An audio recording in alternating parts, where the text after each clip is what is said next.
धर्माचा अजून मूर्तिमान पुतळा धर्माचा जणू मूर्तिमान पुतळा भासे जना भूवरी भासे जना भुवरी दीक्षा देऊनि जो जगतिया दीक्षा देऊनि जो जगतिया बद्धास हो उद्धरी बद्धास हो उद्धरी वाणीने वदता भागवती कथा वाणीने वदता भागवती कथा व्यासा प्रती भासला व्यासा प्रती भासला तो हा गुरुश्री जनार्दन असा तो हा गुरुश्री जनार्दन असा पाटांगणी शोभला पाटांगणी शोभला सद्गुरुनाथ महाराज की जय. हरे महाब्राह्मणो वाच अकोविद कोविद वाद वादान वदस्य थो नाति विदाम वरिष्ठा न सूर्यो हि व्यवहारमेनम तत्वावमर्शन सहा मनंती. भगवान वेदव्यास वर्णन करून सांगू लागले आणि शुकाचार्य राजा परीक्षितीला सांगतात. याप्रमाणे हा जड भरत या ठिकाणी रहुगणाला तत्वज्ञान सांगू लागलेला आहे. जड भरत याचे 3 जन्म या ठिकाणी, म्हणजे पहिला राजा भरत, दुसरा हरिणाचा जन्म हरिणाच्या संपर्कामुळे, आणि तिसरा हा जड भरत. हरिणाच्या संपर्कामुळे त्याला हरिणाचा जो जन्म प्राप्त झाला त्यामध्ये सुद्धा त्याने अलिप्तता, कुठेही लिप्त न राहण्याची वृत्ती स्वीकारली आणि पूर्वजन्मीचे संस्कार जे त्याचे होते ते याही जन्मात कायम होते, त्याची आठवण त्याला कायम होती. तेव्हा मृग या ठिकाणी थोड्या वेगळ्या संदर्भात जर विचार केला तर मृग म्हणजे काय आणि मृगत्व म्हणजे काय. कृब निकुंभ नावाचे एक जुन्या काळात कवी होऊन गेले, त्यांनी मृगावर्त नावाचं एक काव्य लिहिलेलं आहे. हे नव्या अभ्यासकासाठी मुद्दाम सांगतो की मृगावर्त नावाचं काव्य लिहिलेलं आहे. हे काव्य या भरताच्या पूर्वजन्मावर आधारित आहे. भरतामध्ये जो मृगाचा संग त्याला लागला आणि मृगाच्या नादात तो जो या ठिकाणी सगळं विस्मृत झाला, त्या या मृग शब्दावर एक सुंदर अशा प्रकारचं खंडकाव्य या कृब निकुंभ यांनी लिहिलेलं आहे. आणि यामध्ये मृग म्हणजे काय याचा एक वेगळा विस्तारपूर्वक अर्थ मांडलेला आहे की मृग म्हणजे शोध घेणे. मृगयंती संता, मृग शब्दापासून मार्ग शब्द तयार झाला. मार्ग म्हणजे काय, आपण मार्ग म्हणजे रस्ता म्हणतो, परंतु हा मार्ग खरा अध्यात्म मार्ग आहे. हा मार्ग म्हणजे परमेश्वराकडे जाण्याचा रस्ता आहे आणि तो शोध या ठिकाणी त्याचा शोध म्हणजे मृग मार्ग. मृगपासून मार्ग. मृगयंती संत, हे जे संत आहेत, महात्मे आहेत, ते मृग म्हणजे शोध घेतात. हे कोणाचा शोध घेतात तर त्या भगवंताचा शोध घेतात, त्या ईश्वराचा शोध घेतात, अदृश्य असणाऱ्या गोष्टीचा शोध घेतात. आणि मग या ठिकाणी मृग शब्दाने अनेक अर्थ व्यक्त होतात. माणसं एखाद्या ध्येयाच्या नादी लागतात. ते ध्येय कोणतंही असो, मग ते देश स्वातंत्र्याचं ध्येय असो, ते एखाद्या भगवंताच्या प्राप्तीचं ध्येय असो, एखाद्या उच्च दर्जाच्या ध्येयाच्या मागे जेव्हा माणूस लागतो तेव्हा तो सगळं काही विसरतो. हे ध्येय म्हणजे मृग आहे. आणि म्हणून या मृगावर्त नावाच्या काव्यामध्ये त्यांनी खूप सुंदरपणाने मांडणी केलेली आहे की मीरेला भगवान गोपालकृष्णाची इच्छा मनामध्ये होती आणि गोपालकृष्णाशी तिने मनोमन लग्न लावलेलं होतं. आणि त्यामुळे कुणी काही म्हटलं तरी ती म्हणाली, नाही, एकदा माझं कृष्णाशी लग्न झालंय, आता मी लग्न करणार नाही. आता हे काय आहे, हे सुद्धा एक प्रकारची मृगाची शोधाचीच भूमिका आहे. मृग शोधण्याची संकल्पना आहे. मृग म्हणजे आपल्या अंतःकरणातलं ध्येय. तिच्या मनामध्ये गोपाल, मेरे तो गिरिधर गोपाल, मेरे तो गिरिधर गोपाल, गोपाळाशिवाय दुसरं माझ्या मनात कुणीच नाही आणि बाकी दुसरा न कोई. माझ्या मनात फक्त गिरिधर गोपाल आहे, दुसरा कुणीच नाही आणि दुसरा कुणी असूही शकत नाही. म्हणून ते ध्येय म्हणून प्रत्यक्ष त्यांनी वर्णन केले की राणाजीने आपल्या पत्नीला सांगितलं हिला विष द्या त्या मीरेला, परंतु तिने ते विषय प्राशन केलं. कशामुळे? केवळ एका कृष्णाच्या प्राप्तीसाठी.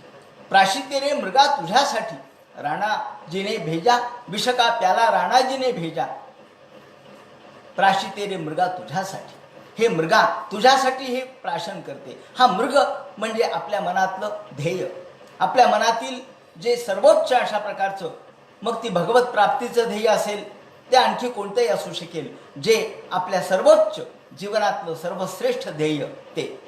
या ठिकाणी हा ध्येयाचा विचार आपण सतत ठेवला पाहिजे.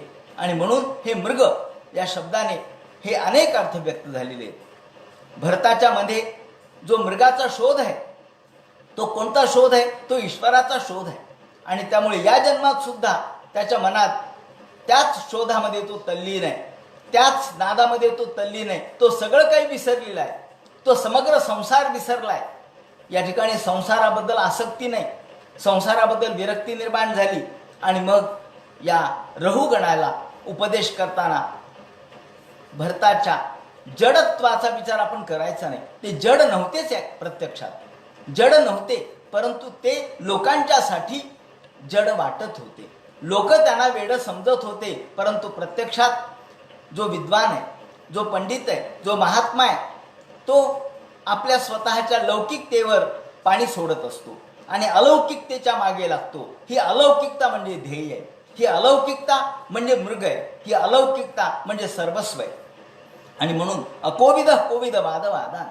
या ठिकाणी जेव्हा या रहुगणाने प्रश्न विचारला, महाराज, ज्या वेळेला आपण तांदूळ शिजवतो त्यावेळेला अग्नीमुळं भांडं तापतं, भांड्यामुळे पाणी तापतं आणि पाण्यामुळे तांदूळ शिजतो. मग तांदळावर परिणाम होत नाही का त्या गरमपणाचा? तसा आपल्या आत्म्यावर परिणाम होत नाही का? आपल्या सगळ्या ऐंद्रिय वृत्तीचा, येथील सुखदुःखाचा, आपल्या पंचमहाभौतिक सुखाचा आणि दुःखाचा परिणाम आपल्या मनावर जसा होतो तसा आत्म्यावर होत नाही का? असं म्हटल्यानंतर, आणि याचं उत्तर मला द्या असं म्हटल्यानंतर या ठिकाणी ते सांगायला सुरुवात करतात. या ठिकाणी देहेंद्रिय स्वाशय सन्निकर्षात. आता या ठिकाणी देह आणि इंद्रिय, देह आणि देहाची इंद्रिय यांचा सन्निकर्ष कोणाशी आहे? यांचा सन्निकर्ष आत्म्याशी आहे. म्हणजे आत्मा हाच या ठिकाणी सर्वांना चालक आहे, सर्वांना चालवतो, हे खरं आहे.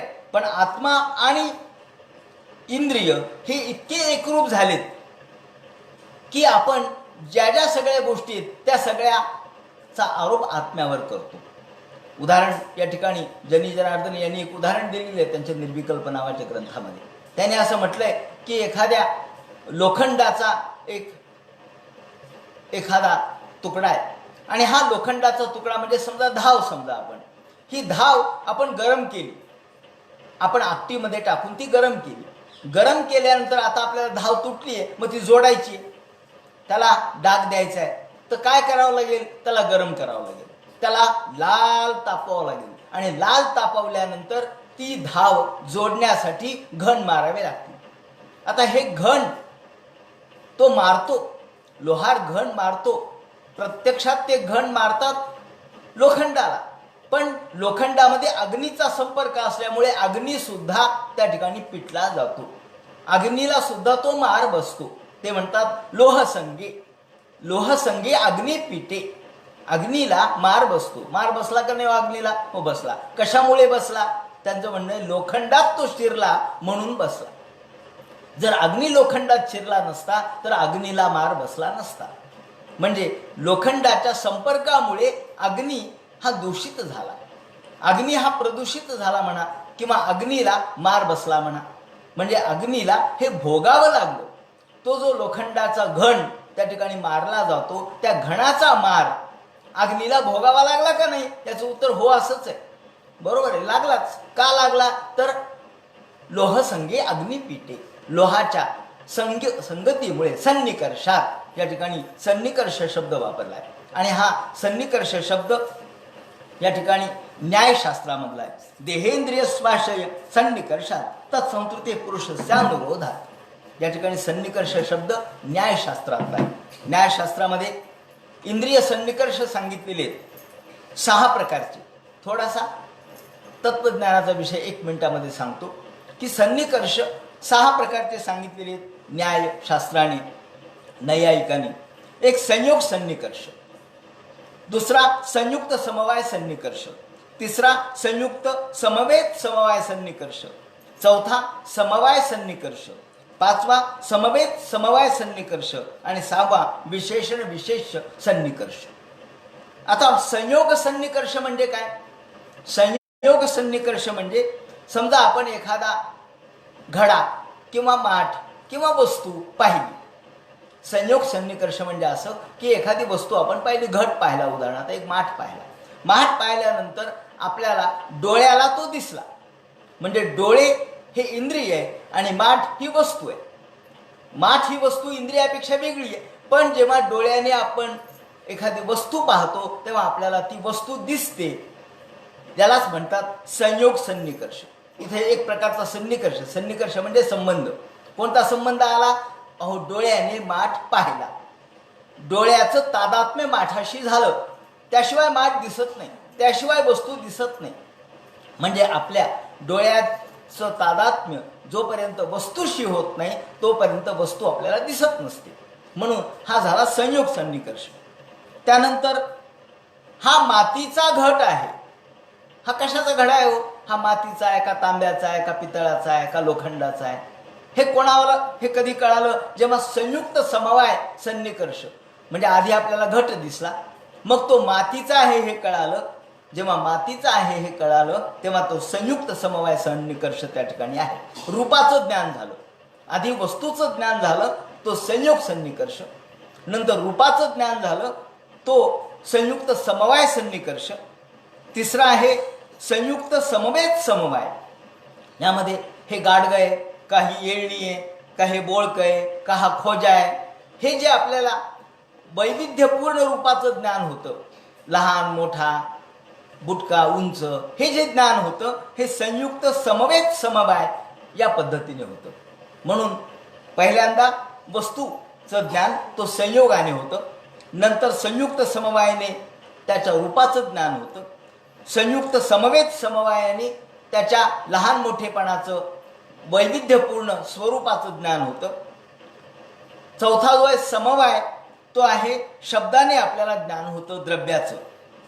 गुण द्रव्य याचा संबंध जो आहे, गुणद्रव्य संबंध, हा शब्दाने ज्ञान होतं. शब्द नुसता घडा किंवा माठ तो वाजवला, खणखण वाजला, वाजल्याबरोबर आपल्याला कळतं की अरे हा मातीचा आहे, कारण मातीच्या खणखणाटाचा आवाज वेगळाच होतो. आणि एखादा जर घडा जर नीट नसेल तर तो बदबद वाजतो. आपण म्हणतो हा, आपण जेव्हा माठ विकत घेतो तेव्हा आधी खणखण वाजून पाहतो, वाजला का हो खणखण? हो. आणि जर बदबद वाजला, नाही नाही नाही हा चांगला नाही, हा झालं शब्दाचं ज्ञान, हा आहे समवाय संबंध. त्यानंतर समवेत समवाय संबंध हा शब्दत्व जातीचं प्रत्यक्ष ज्ञान. या ठिकाणी शब्दत्वाची जी जाती आहे, जो खणखणाट आहे त्याचं ज्ञान. शब्दाचं ज्ञान नुसतं शब्दाने होणं वेगळं, घडा असं म्हणल्याबरोबर काहीतरी डोळ्यासमोर येतं, हे ज्ञान वेगळं, तो समवाय झाला. पण समवेत समवाय त्याच्या खणखणाटामुळे कळतो. आणि सहावा जो मुद्दा आहे तो विशेषण विशेष समवाय, तो अभावदर्शक आहे. विशेषण विशेष समवाय संबंध म्हणजे असा की समजा घट नाही असं मी म्हणालो, अहो मगाशी इथे होता, हो आता इथे होता पण आता इथे नाही. घट इथे नाही पण दुसरीकडे कुठतरी आहे, तो समोर नाही पण तो मागं ठेवलाय, तो वरती ठेवलाय, तो बाजूला ठेवलाय, तो समोर नाही. हा अभाव सांगणारा जो संबंध आहे तो आहे विशेषण विशेष संबंध. आणि म्हणून त्याला अभावदर्शक, भाट्ट मीमांसकांनी त्याला अनुपलब्ध हे प्रमाण मानलेलं आहे. अनुपलब्ध प्रमाण म्हणजे समजा आपण एखाद्याच्या घरी गेलो, रामराव घरी आहेत का? ते म्हणतात नाहीये. नाहीये म्हणजे काय, जगात नाहीत का? नाही, आहेत पण घरी नाही, म्हणजे बाहेर गेलेत. हा अभावदर्शक, याला म्हणतात अनुपलब्धी, हे प्रमाण आहे. अशा पद्धतीने विशेषण विशेष म्हणून संयोग, संयुक्त समवाय, संयुक्त समवेत समवाय, समवाय समवेत समवाय आणि विशेषण विशेष असे 6 प्रकारचे इंद्रिय सन्निकर्ष आहेत. आणि याच्याशिवाय आपल्याला ज्ञान होऊ शकत नाही. म्हणजे परिपूर्ण ज्ञान जेव्हा आपण घेतो तेव्हा आपल्याला हा सन्निकर्ष त्याला कारणीभूत असतो. म्हणून ते म्हणतात देहेंद्रिय स्वाश्रय सन्निकर्षात.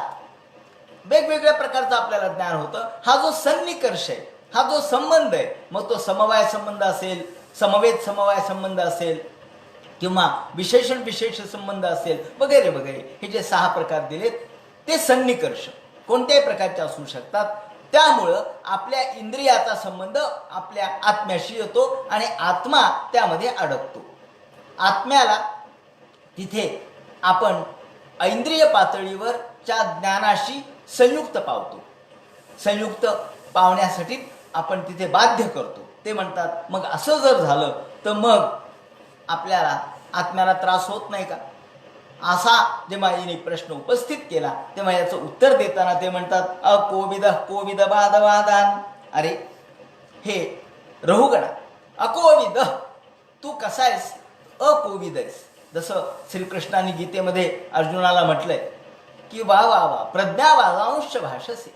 अरे तुला तर कळत तर काहीच नाही, येत तर काहीच नाही, परंतु मोठ्या विद्वानासारखं बोलायला लागलास. प्रज्ञावादांश भाषसे. मोठ्या प्रज्ञावान जसा असावा, विद्वान जसा असावा तशी भाषा वापरतोस. जसं कृष्णाने अर्जुनाला अशा पद्धतीने हिणवलं तसंच हा देखील ब्राह्मण म्हणजे जडभरत या राजाला म्हणतो अरे रहुगणा अकोविद कोविद बाद बादान. तू अकोविद आहेस, काही तुला अक्कल नाही, पण तू मोठ्या ज्ञानासारखं बोलायला लागलास. वदस्य थो नाती विदांबरिष्ठा. एखाद्या ज्ञानी माणसाप्रमाणे बोलू लागला. प्रत्यक्षात ज्ञानी असा उथळ ज्ञानी नसतो. ज्ञानी जो असतो पल्लवग्राही ज्ञान म्हणजे ज्ञान नाही, वरवरचं ज्ञान म्हणजे ज्ञान नाही, शब्द ज्ञान म्हणजे ज्ञान नाही. तू फक्त शब्दज्ञानी आहेस. तुला फक्त वरवरचं तेवढं कळतं, तुला फक्त काही गोष्टी ऐकून माहीत आहेत, पण तू अजून ज्ञानामध्ये बुडालेला नाहीस. तू ज्ञानाच्या सखोल अशा डोहामध्ये अवगाहन केलेलं नाहीस. अकोविद कोविद वादवादान वदेस्यतो नाती वदान वरिष्ठा न सूर्यो हि व्यवहारमेनम तत्वावमर्शेन सहा मनंती. तुला तत्व कळलं नाही, तू तत्व जाणलं नाहीस, आणि तत्व जाणलं नाहीस म्हणून तू असं म्हणतोस की व्यवहाराचा संबंध आत्म्याशी आहे.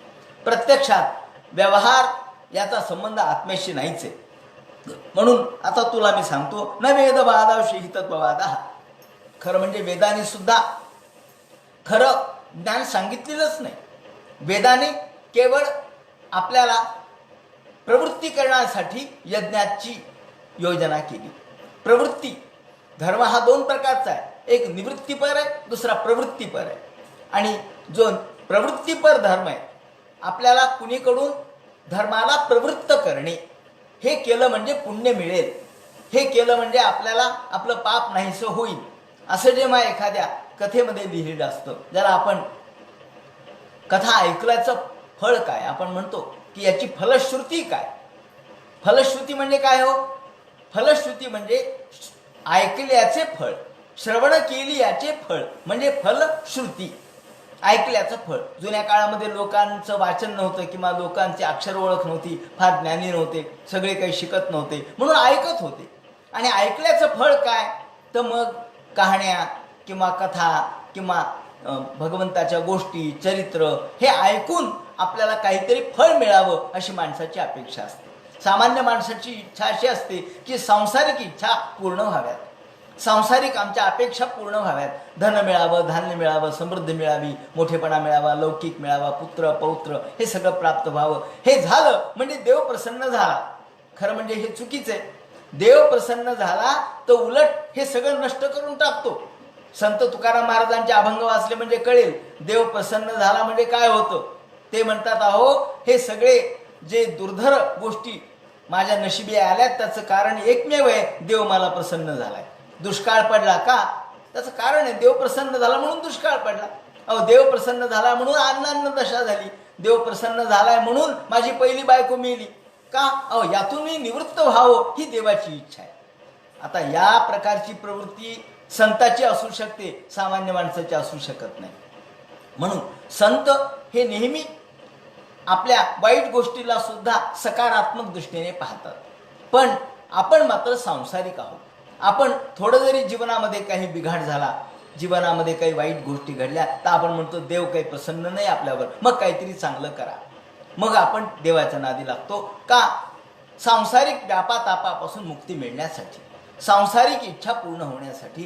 खरं म्हणजे संसार हा देवाच्या कृपेपेक्षा आपल्या कर्माच्या दृष्टिकोनातून आपण त्याचा विचार करतो. देवाची कृपा ही आपल्याला व्हावी अशी आपली तळमळ असते, इच्छा असते. आणि म्हणून वेदाने सांगितलेलं जे कर्म आहे ते प्रवृत्तीपर आहे, सांसारिक प्रवृत्ती वाढवणार आहे, भोग प्राप्त करून देणार आहे. आणि म्हणून ते म्हणतात न वेदवादेषु हि तत्ववाद. वेदाने सुद्धा तत्व सांगितलं नाही. तत्व म्हणजे काय हो?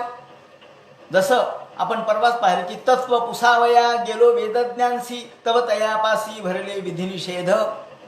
नामदेव महाराजांनी म्हटलंय तत्व पुसावया गेलो वेदज्ञानसी तव तयापासी भरले विधिनिषेध. तत्व विचारण्यासाठी वेदज्ञांच्याकडे गेलो, नामदेव महाराज म्हणतात. म्हणजे तत्व काय आहे हे समजून घ्यायला वेदाकडे गेलो तर वेदामध्ये दोनच गोष्टी आहेत, विधी आणि निषेध. हे करावं आणि हे करू नये, ह्या दोनच गोष्टी आहेत. पण खरं मूळ तत्व काही सांगितलेलं नाही. वेद फक्त दोनच शब्दामध्ये बोलतो, एक करावं असा आदेश आणि करू नये असा निषेध. म्हणून तत्व म्हणजे काय? तेव्हा तत्वाचा विचार जर करायचा झाला तर वेदाने सुद्धा तो तत्व सांगितलं नाही. प्रायण शुद्ध रुचिकास्ती साधू. वेदाने यज्ञ सांगितला, पण यज्ञ हा स्वर्ग कामो यजेत म्हणून सांगितला. स्वर्ग कामासाठी यज्ञ करा, स्वर्ग प्राप्तीसाठी यज्ञ करा. पण स्वर्गाचं फळ तरी काही कायमस्वरूपी आहे का? नाही. क्षीणे पुण्ये मर्त्य लोकम विशंती. अगदी पुण्य क्षीण झालं की आपल्याला मर्त्य लोकात यावं लागतं. हा स्वर्गफलाचा ज्याची स्वर्गफलाची समाप्ती आहे. स्वर्गफल हे काही काळापुरतंच आहे, म्हणजे ते कायमस्वरूपी नाही. म्हणून ते खऱ्या अर्थानं तात्विक नाही, ते केवळ आपल्याला प्रवृत्तीपर आहे. प्रायण शुद्धो न चुकास साधू न तस्य तत्वग्रहण साक्षात वरीयसीरपि वाच समासन स्वप्ने निरुक्त्या गृहमेति सौख्यम नयसे हेयाम मितम स्वयं स्यात. ज्याप्रमाणे स्वर्ग हा काही काळापुरता आहे आणि म्हणून त्याला स्वप्नवत मानलेलं आहे. स्वर्ग सुद्धा स्वप्नवत आहे. स्वप्न जसं काही क्षणापुरतं आहे. स्वप्नात जरी आपल्याला कितीही एखादी गोष्ट प्राप्त झाली तरी प्रत्यक्ष जागे झाल्यानंतर जसं ते निरर्थक ठरतं, निरुपयोगी ठरतं, खोटं ठरतं, त्याप्रमाणे हे स्वर्गसुख सुद्धा खोटं आहे. नयस्य हेयानुमितम स्वयं स्यात्. हेयानुमितम, हेय म्हणजे ज्याचा त्याग केला जातो त्याला हेय म्हणतात. हेय म्हणजे ज्याचा त्याग केला जातो. स्वर्ग सुख हे त्याग करण्यासारखंच आहे, ज्याचा त्यागच करावा. कारण शेवटी भोग आपण जर घ्यायला लागलो तर भोग आपल्याला अंतिमतः भोगातून समाधान कधीच प्राप्त होणार नाही. न यस्य हे अनुमितम स्वयं स्यात् यावन मनो रजसा पुरुषस्य सत्वेन वा तमसा वा अनुरुद्धम चेतोबी राहू कुती भीरातनवती निरंकुशम कुशलम चेतरम वा. आणि म्हणून जोपर्यंत आपल्या वासना आहेत, जोपर्यंत आपल्या इच्छा आहेत, जोपर्यंत इंद्रियांच्या वासना आहेत, तोपर्यंत आपल्याला खरा आनंद मिळू शकत नाही. कारण भोगाने माणूस कधीच तृप्त होऊ शकत नाही. केवळ भोगाने माणसाची इच्छाच तेवढी वाढते. ज्याप्रमाणे अग्नीमध्ये तूप टाकलं तर अग्नी कमी होत नसतो. हविषा कृष्णवर्तमेव भूये एवाभिवर्धते. ज्याप्रमाणे अग्नीमध्ये तूप टाकत राहिलं म्हणजे अग्नी कमी होत नाही. का? तूप टाकलं तर कमी कसा होईल, तो वाढतच जाणार. त्याप्रमाणे आपल्या वासना, आपल्या इच्छा, आपले भोग हे जर आपण भोगत राहिलो, परिपूर्ण करत राहिलो तर ते कधीच शमणार नाहीत. स वासनात्मा विषयो परतो. वासनेमध्ये आपण रक्त म्हणजे आसक्त जर झालो तर त्यातून आपली मुक्तता नाही. गुणप्रवाह विकृत षोडशात्मा. षोडशात्मा म्हणजे 16 जे कला आहेत, या ज्या 16 कला आहेत म्हणजे 16 प्रकारच्या गोष्टी आहेत. पंचमहाभूत, पंचज्ञानेंद्रिय, पंचकर्मेंद्रिय आणि मन, याला त्यांनी 16 म्हटले. ह्या 16 गोष्टी जोपर्यंत आहेत म्हणजे जीवात्मा जोपर्यंत आहे तोपर्यंत आपल्या वासना कायम राहतात. आणि वासना जोपर्यंत आहेत तोपर्यंत आपल्याला मुक्ती शक्य नाही.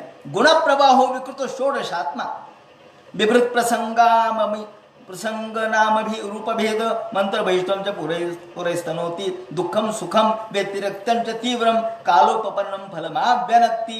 याप्रमाणे हा संसार सुख आणि दुःख चक्राप्रमाणे जसा चाक चाकाची जशी गती असते त्याप्रमाणे ही संसाराची गती आहे. संस्कृती चक्रकूटा, चक्र शब्द वापरलाय. संसार हा गतिमान आहे, तो चक्रात्मक आहे.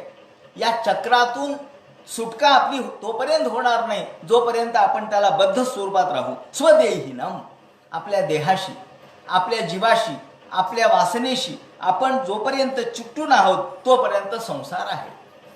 संसार आहे तोपर्यंत फिरणं आहे, कारण संसार म्हणजे चक्र आहे. संसार हे एक चाक आहे आणि त्या चाकामध्ये आपण गतिमानपणाने फिरत असतो. कारण संसाराला काळाचं बंधन आहे आणि काळ हा गतिमान आहे. आपण जर पाण्यामध्ये एखाद्या प्रवाहामध्ये एखादं फूल टाकलं तर ते गतीने वाहतच जाणार. फूल पुढे वाहत चाललं, पान वाहत चाललं, हो पाण्याला गती आहे म्हणून फुलही वाहत जाणार. तसं आपलं मन वाहत जातं, कारण आपल्या संसारामध्ये मन आहे. आपण गाडीमध्ये बसल्यानंतर ज्याप्रमाणे आपल्याला झाडं फिरताना दिसतात, ही जशी गती त्या गाडीची आहे त्याप्रमाणे संसाराची गती आहे. त्या संसाराच्या गतीमध्ये जर आपण बसलो आणि आपण म्हटलो नाही नाही मी फिरणार नाही, गतीत बसल्यानंतर फिरणार. रहाट पाळण्यात बसल्यानंतर आपण फिरल्याशिवाय कसं राहू? नाही नाही मी वरती जाणार नाही, मी खाली येणार नाही. तू रहाट पाळण्यात बसलास तर वरती जाशील, खाली येशील, कधी खाली जाशील कधी वर जाशील. का हो? रहाट पाळणाच गतिमान आहे. म्हणजे संसार हा चक्र आहे, संसार हा गतिमान आहे. त्यामुळे तुम्ही संसारात बसल्यानंतर संसाराच्या या गतीच्या चक्रात तुम्हाला अडकून तुम्ही फिरल्याशिवाय राहणार नाही. ताबानयम व्यवहार सदाभि क्षेत्रज्ञ साक्षो भवती स्थूल सूक्ष्म. पण आपण क्षेत्रज्ञ कोण आहे तो जाणून घेतला पाहिजे. ज्या क्षेत्रज्ञ म्हणजे जो आत्मस्वरूप आहे, जो ज्ञानस्वरूप आहे, या शरीराला, शरीराच्या सगळ्या कृतींना जाणणारा जो आहे तो आपण जाणून घेतला पाहिजे. गुणानुरक्तम व्यसनायोजन तो क्षेमय निर्गुण्य मनोमनस्या. आणि याशिवाय गुण, ज्या गुणांमध्ये आपण बद्ध आहोत, त्या गुणामध्ये आपण बद्ध आहोत, त्यामुळं गुणाच्या सगळ्या गोष्टी आपल्याला, द्रव्य आणि गुण यामध्ये आपण अडकलेलो असल्यामुळं द्रव्य आणि गुण या गोष्टीमध्ये आपलं मन अडकलेलं आहे. गुणानुरक्तम व्यसनाय नंतो हो, त्यांनी फार सिद्धांत सांगितलाय. यात एक एक शब्द म्हणजे एक एक सिद्धांत आहे. गुणानुरक्तम व्यसनाय जंतो हो. व्यसन म्हणजे दुःख. माणसं दुःखामध्ये का पडतात? जंतू म्हणजे कोणी जीव जंतू, मग तो माणूस असो नाही तर ढेकूण असो, सगळ्याला त्यांनी जीवच मानले. हा जीव या गुणामध्ये अनुरक्त होतो आणि म्हणून तो दुःखात पडतो. एक महत्वाचा सिद्धांत आहे की आपण दुःखात का पडतो? आपल्याला दुःखमुक्ती पाहिजे असते, पण गुणासक्त होऊन दुःखमुक्ती पाहिजे असते. ते म्हणतात हे शक्य नाही. गुणात सक्त झालो तर दुःखमुक्ती शक्य नाही. कारण गुणानुरक्तम व्यसनाय जंतो हो. माणसं दुःखात पडतात त्याचं कारण ते गुणबद्ध आहेत, गुणासक्त आहेत. आणि हे गुण प्रत्येक गोष्टीमध्ये आहेत. गुण म्हणजे काय? आता यामध्ये द्रव्य आणि गुण यामध्ये आपण अडकलेलो आहेत. द्रव्य म्हणजे या ठिकाणी पंच महाभूत जे आहेत, दिशा, आत्मा आणि मन, एवढ्याला त्यांनी द्रव्य म्हटलंय. या ठिकाणी जो द्रव्याचा विचार केलेला आहे तो शास्त्रांनी, त्यामध्ये त्यांनी पृथ्वी, आप, तेज, वायू, आकाश, काळ, दिग, आत्मा आणि मन एवढ्याला त्यांनी द्रव्य म्हटलंय. आणि गुण जे आहेत हे गुण एकूण 24 गुण मानलेले आहेत. या 24 गुणामध्ये शब्दरूप, रसगंध, स्पर्श हे जसे गुण आहेत तसे संख्या, परिमाण, पृथकत्व, संयोग, विभाग, परत्व, अपरत्व, बुद्धी, सुख, दुःख, इच्छा, द्वेष, प्रयत्न, गुरुत्व, लघुत्व, द्रवत्व, स्नेह, संस्कार, धर्म आणि अधर्म एवढे त्यांनी गुण मानले. या गुणामध्ये आपण अडकतो, कुठल्या ना कुठल्या तरी गुणात अडकलेलोच आहे. कधी बुद्धीच्या, कधी पृथकत्वाच्या, वेगळेपणाच्या, कधी पंचमहाभूताच्या, पंच ज्ञानेंद्रिय, पंच कर्मेंद्रियाच्या, कधी स्नेहामध्ये, कधी संस्कारामध्ये, या सगळ्यामध्ये आपण अडकलेलं असल्यामुळं द्रव्याशय गुणवान. या ठिकाणी द्रव्य, आशय, द्रव्याचा जो आशय आहे, द्रव्याचं जे स्वरूप आहे ते गुणयुक्त आहे. आणि त्यामुळं गुणामधून जेव्हा मुक्तता होईल तेव्हाच जीव हा मुक्त होईल. क्षेमाय निर्गुण्य मनस्या. निर्गुणता, गुणरहितता. निर्गुण शब्दाचा अर्थ आपण जे गुण या ठिकाणी सांगितले ते सगुण आणि निर्गुण या अर्थाने नाही. इथे निर्गुणत्व म्हणजे गुणरहितता. मग कोणते गुण? हे सगळे 24 जे गुण सांगितले ते. याची गुणरहितता जर प्राप्त झाली मनाला तर तो यातून मुक्त होतो. आता हे अवघड व्हायला लागलं. मग हा कळेना राजाला. मग हे म्हणतात रघुगणाला, त्या ठिकाणी ब्राह्मण म्हणतात जडभरत, मी तुला उदाहरण देतो. यथा प्रदीपो घृतवर्तिमश्नन् शिखा सधूमा भजती ह्यन्यदा स्वं पदम तथा गुणकर्मानुबद्धम वृत्तिर्मन श्रेयते अन्यत्र तत्वम. उदाहरण दिलं त्यांनी. यथा प्रदीपो घृतवर्तिमश्नन्, त्याने सांगितलं ज्याप्रमाणे आपण दिवा लावतो, तुपाचा दिवा. आता तुपाचा दिवा आपण लावला, तुपाचा दिवा लावल्यानंतर तो दिवा जळत राहतो. त्याच्यामध्ये जोपर्यंत तूप आहे तोपर्यंत तो जळत राहतो. यथा प्रदीपो घृतवर्ती मश्नन्. अश्नन म्हणजे खातो. काय खातो म्हणले? हा दिवा, हा तूप खातो आणि जळत राहतो. यथा प्रदीपो घृतवर्ती मश्नन्. घृतवर्ती, वर्ती म्हणजे वाती. इकडे वाती आणि तिकडे वृत्ती. इकडे वृत्ती आणि तिकडे वाती. आपण देवाला वात ओवाळतो. बायका वाती करतात कापसाच्या आणि ओवाळतात, झालं. अहो वाती नाही, वृत्ती ओवाळा. वातीपेक्षा वृत्ती महत्वाची आहे आणि वृत्तीचं रूप म्हणून वाती आहे. नुसती वाती ओवाळायची, वृत्ती दुसरीकडे ठेवायची आणि मग अधिक महिना सुरू झाला म्हणायचं, काही उपयोग नाही. म्हणून वृत्ती भगवंताशी प्रदीप्त झाली पाहिजे, वृत्ती भगवंताशी जुळली पाहिजे, त्यालाच म्हणतात. म्हणून आपण ही वाती म्हणजे वृत्ती असतात. या वृत्तीने भगवंताला ओवाळायचे. यथा प्रदीपो घृतवर्ती मश्नन्. घृतवर्ती म्हणजे तुपाने युक्त असलेली जी वात आहे ती तुपयुक्त असल्यामुळं, घृतयुक्त असल्यामुळं ती जळते. शिखा सधूमा भजती ह्यन्यदा स्वं. आणि त्यामधून काजळी बाहेर पडते. जळतीची जळती आणि पुन्हा काजळी. एवढं तूप चांगले म्हणले, लोण्याचं तूप आहे गाईच्या, आणि काजळी, हो काजळी येणारच. का? अहो तूप जरी लोण्याचं असलं तरी वात ही कापसाची आहे, त्यामुळं तिथं काजळी येणारच. किती जरी कापूर झाला तरी कापराला काजळी आहेच आहे. अहो काजळी कुठून आली? अहो काजळी हा त्यातला स्वभाव धर्मच आहे.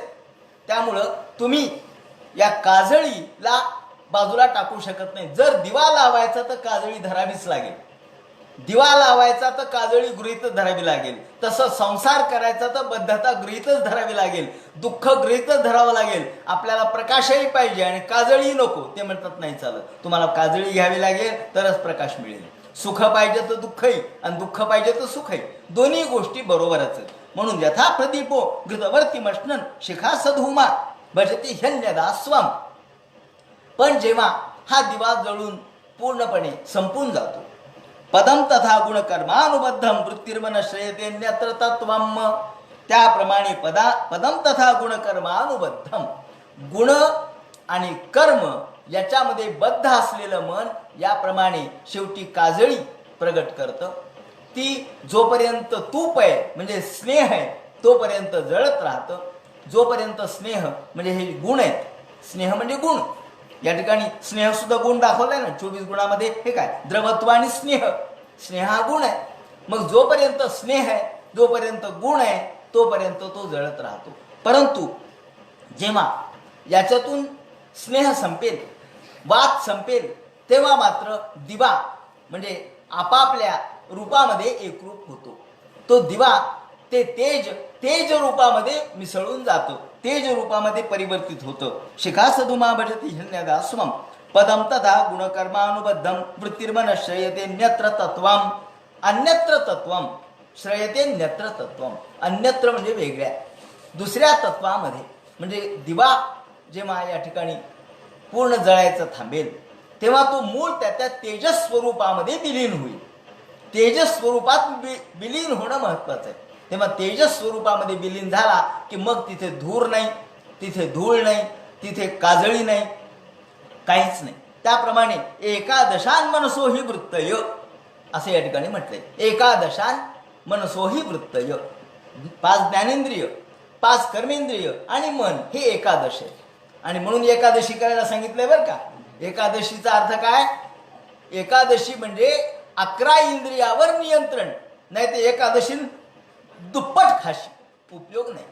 तेव्हा एकादशी म्हणजे पाची आहे, ज्या पंच ज्ञानेंद्रिय आहेत आणि पंचकर्मेंद्रिय आहेत आणि मन हे एकादश आहे. या एकादशावर नियंत्रण म्हणून त्याला म्हणतात एकादश. एकादशी एकादशान मनसो ही वृत्तय. आणि ह्या ज्या 11 वृत्ती आहेत, ज्ञानेंद्रिय, कर्मेंद्रिय आणि मन हे 11 जणून हे वृत्ती. आकुतया पंच धियोभिमान, याप्रमाणे हे पंचधियोभिमान. आणि या 11 वर जेव्हा आपण नियंत्रण मिळवतो, आकुतीवर, या वृत्तीवर, आणि 5 प्रकारचे कर्म, 5 तन्मात्रा आणि शरीर, अशा प्रकारच्या ह्या 11 आधारभूत विषय त्याला म्हणतात. आणि गंध, रूप, स्पर्श, रस, शब्द हे 5 ज्ञानेंद्रिय हे विषय आणि त्या विषयाच्या सगळ्या वृत्ती, पंचज्ञानेंद्रिय आणि पंचकर्मेंद्रियाच्या सगळ्या वृत्ती. मग कोणकोणत्या वृत्ती आहेत? त्यामध्ये सगळ्या गोष्टी आहेत. त्यामध्ये गमन आहे, भाषण आहे, देणं आहे, घेणं आहे, व्यापार आहे, मलत्याग आहे, त्याचप्रमाणे रतिक्रीडा आहे, कर्मेंद्रियाचे विषय आहेत हे सगळे. आणि हे शरीर माझं आहे ही जी भावना आहे, एकादशम स्वीकरणम ममेती, हे एकादशम स्वीकरणम ममेती, हे माझं आहे. हे 11 गोष्टी ज्या आहेत ते माझ्या आहेत. ज्ञानेंद्रिय माझे आहेत, कर्मेंद्रिय माझे आहेत, मन माझं आहे. हे जे माझे माझे माझेपणा आहे, ममेती. शय्यामहम द्वादशमेक आहू, कुणी कुणी 12 म्हणतात, कुणी कुणी 11 म्हणतात. तर अहंकार जर त्यात मिसळला तर ते 12वय आहे असं म्हणतात कुणी कुणी. म्हणून त्यांनी म्हटलंय शय्यामहम द्वादशमेक आहू. कुणी कुणी म्हणतात की त्यामध्ये अहंकृती जी आहे ती 12वी आहे. याप्रमाणे 11 ह्या वृत्ती आणि 12वा अहंकार. द्रव्य स्वभावाशय कर्म काल. द्रव्य, स्वभाव, आशय, कर्म आणि काल एवढ्या गोष्टी एकादशामी मनसो विकारा, ह्या सगळ्या गोष्टी विकारात्मक आहेत. आणि म्हणून द्रव्य, स्वभाव, द्रव्य म्हणजे आपण बघितले 9 द्रव्य. 9 द्रव्याची संकल्पना या ठिकाणी केलेली आहे शास्त्रकारांनी. आणि यामध्ये पृथ्वी, आप, तेज, वायू, आकाश, काळ, दिशा, आत्मा आणि मन. म्हणून पृथ्वी, आप, तेज, वायू, आकाशम, कालो, दिशा, आत्मा, मन इति नवैव, असे 9 याला द्रव्य म्हणतात. हे द्रव्य मूळ या विश्वाचे कारण आहे, विश्वाचं बीज आहे. विश्वाची निर्मिती यातूनच झाली, अहंकाराची निर्मिती सुद्धा यातूनच झाली. म्हणून द्रव्य, स्वभाव, त्यातला आशय, कर्म, काळ. काळ सुद्धा महत्वाचाच आहे, कारण काळ आहे म्हणून या सगळ्या गतिमान गोष्टी घडतात. काळ नसेल, जिथं काळ नाही ही संकल्पना आपण करू शकत नाही की काळ नाही. कारण काळ, आपण जन्माला आलो तेव्हापासून काळ आहेच, आपण नसलो तरी काळ आहेच आहे. पण ईश्वर हा काळाची निर्मिती करतो. म्हणजे काळाच्या पूर्वी ईश्वर होता, काळाच्या नंतरही ईश्वर आहे, काळ मध्यस्थ आहे. पण आपल्याच्या संदर्भात तसं नाही, काळ आहेच आहे. कारण आपण त्या प्रवाहात आहोत, आपण कालप्रवाहात आहोत. प्रवाहात असल्यामुळं आपल्याला प्रवाहाच्या पूर्वीची स्थिती कळू शकत नाही. म्हणून एकादशम स्वीकरणम ममेती, हे 11 माझे आहेत अशी आपली भावना आहे. आणि यामध्ये द्रव्य, स्वभाव, आशय, काल आणि कर्म, आपले कर्म हे देखील त्याला कारणीभूत आहेत. हे जे आहेत 11, आणि द्रव्य, स्वभाव, काळ, कर्म आणि आशय हे सगळे मनाचे विकार, हे सगळे विकार आहेत. आणि त्यामुळं त्यातून पुन्हा हजारो कोटी अशा प्रकारचे विकार निर्माण होतात आणि आपण मूळ स्वरूपाला विसरतो. आता आपण पहा, हे सगळे माझे आहेत आपण म्हणतो, माझे आहेत. हे शरीर कोणाचं आहे? माझं आहे ना. मग आपल्या शरीराला थोडा जरी त्रास झाला तरी आपल्याला सहन होत नाही. आपल्या शरीराला नेहमी आपण आनंदमय ठेवण्याचा प्रयत्न करतो. आपल्याला दुःख क्षणभरही सहन होत नाही. काटा टोचला तर आपल्याला जमत नाही. काच घुसली, काटा टोचला, रक्त निघालं, त्रास झाला, पोळलं, तेव्हा आपण चिडतो. तुला आपल्या अंगावर चहा सांडला, आपण चिडतो, अंगावर चहा सांडला का? तर मला पोळलं म्हणून हा राग व्यक्त झाला.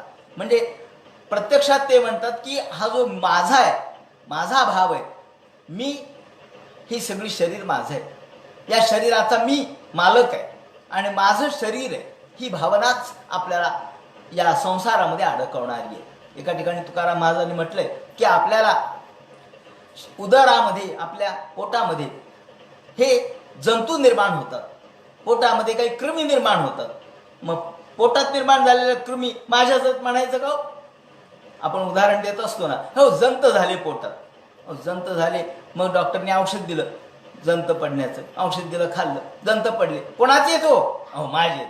मग जंत माझे माझे म्हणून ठेवतो का जवळ? नाही का? अहो तुझ्या पोटात निर्माण झाले ना. हो पण जरी पोटात निर्माण झाले, रोग जंतू जरी आपल्या शरीरात निर्माण झाले तरी ते जसे आपले नाहीत असं आपण मानतो.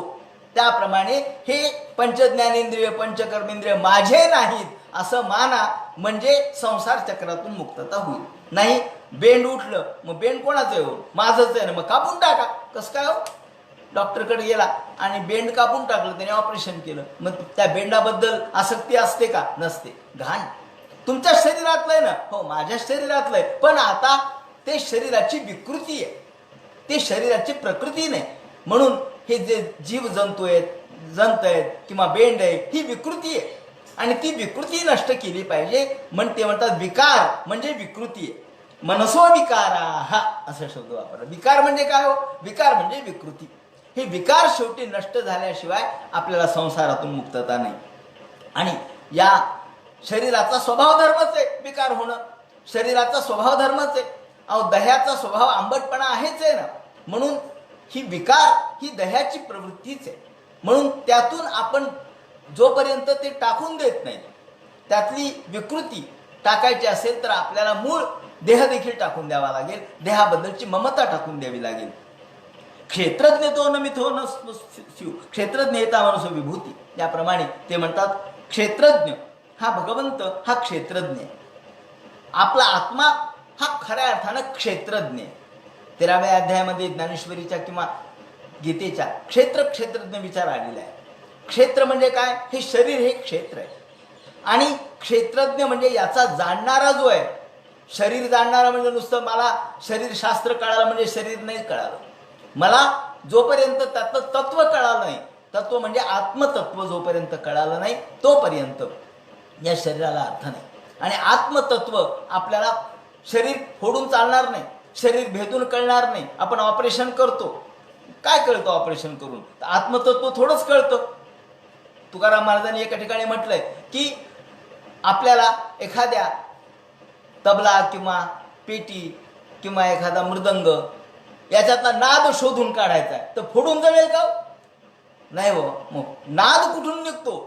लहान मुलगा फोडून पाहतो की नाद कुठून निघतो, आवाज कुठून निघतो, पण नाद कुठून निघतो हे कळण्यासाठी आपल्याला मृदंग फोडून चालणार नाही. मृदंग फोडला तर नादही संपून जाईल. म्हणून मृदंग फोडून नाद कळणार नाही. नाद हे त्याचं आत्मतत्व आहे. त्याप्रमाणे शरीराचं जे आत्मतत्व आहे ते आत्मतत्व म्हणजे आत्मा एक क्षेत्रज्ञ. क्षेत्रज्ञ येता मनसो विभूती जीवस्य मायारती त्या आविरिता आत्मा पितरोहिताश शुद्धो विचष्टे हे विशुद्ध करतो हो. हा आत्मा क्षेत्रज्ञ. क्षेत्रज्ञ आत्मा पुरुषा पुराणा. आता या ठिकाणी मूळ तत्वावरती आले. क्षेत्रज्ञ आत्मा, आत्मा हा क्षेत्रज्ञ. तू जे म्हणालास ना की या व्यवहाराचा काही उपयोग आहे का? व्यवहारात गोष्टी ह्या आमच्या आत्म्याला बंधनकारक ठरतात का? ते म्हणतात नाही ठरत. आपण आपला आत्मा स्वतंत्र आहे, तो क्षेत्रज्ञ आहे, तो या शरीराचे व्यवहार जाणतो. पण शरीराच्या व्यवहारात पडला तर दुःख होईल. हे सगळे निरर्थक आहे, हे क्षणिक आहे असं मानलं तर मग आपल्याला कुठलं दुःख होणार नाही. म्हणून ते म्हणतात की इंद्रिय सन्निकर्षात, इंद्रियाचा जरी सन्निकर्ष आत्म्याशी असला तरी आपण या आत्म्यापासून हे भिन्न आहे, माझ्यापासून हे भिन्न आहे असं मानलं पाहिजे. क्षेत्रज्ञ आत्मा पुरुषा पुराणा साक्षात स्वयंज्योती रजत परेश. आत्मा हा शुद्ध बुद्ध मुक्त नित्य आहे, तो परेश आहे, तो स्वयंज्योती आहे. स्वयंज्योती म्हणजे त्याला पेटवायची गरज नाही. त्याला बाकीच्या ज्योती कशा आहेत? बाकीच्या गोष्टी ज्योती ह्या पेटवाव्या लागतात, म्हणजे कापूर पेटवावा लागतो म्हणा, दिवा लावावा लागतो म्हणा. पण जेव्हा आपण मणी असतो, मण्यातला जो प्रकाश आहे तो स्वयंप्रकाश आहे. मण्यातला प्रकाश कोणी पेटवलेला नाही आणि तो विझूही शकत नाही, वाऱ्याने विझणार नाही आणि तो कोणत्याही प्रकारची काजळी निर्माण करणार नाही, कारण तो मण्याचा प्रकाश आहे, तो स्वयंप्रकाश आहे. तसा आत्मा कसा आहे? स्वयंप्रकाशी आहे. त्या ठिकाणी कुठल्याही प्रकारची अशुद्धता नाही, कुठल्याही प्रकारचा अज्ञान नाही.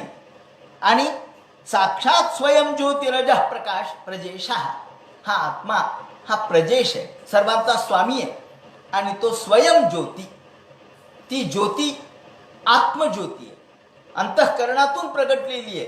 ती तेजस्विता आहे, वरतून लावलेलं पावडर नाही आहे तो आतून आलेली ती तेजपुंजता आहे. आतून आलेला तो ओझाचा भाग आहे. ओझ म्हणजे तेज, तेज म्हणजे आतला प्रकाश. हा आतला प्रकाश हा बाह्य गोष्टीवर अवलंबून नसतो, स्नो पावडरवर अवलंबून नसतो, तो अंतःकरणातल्या प्रकाशातून व्यक्त होतो. नारायणो भगवान वासुदेव सोमाया आत्मन्यवधीयमान, आणि हाच आत्मा भगवान नारायण आहे, हाच आत्मा भगवान वासुदेव आहे.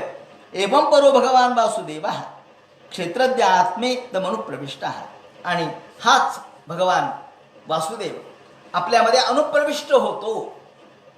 हाच भगवान वासुदेव जो जगामध्ये, तो आत्म्यामध्ये आपल्यामध्ये प्रविष्ट होतो. तो कसा प्रविष्ट होतो ते म्हणतात, ज्याप्रमाणे आपण एखाद्या या पाण्यामध्ये, आणि पाण्यामध्ये सुद्धा आपण सर्वत्र पाणीच आहे, वरती पाणी, खाली पाणी, आत पाणी, बाहेर पाणी. मग आपल्या तोंडात जरी पाणी गेलं तरी आपण पाणी गुळण्या करून टाकतो, पण आपल्यामध्ये पाणी आहेच आहे, पाण्याचं तत्व आपल्यामध्ये आहेच आहे.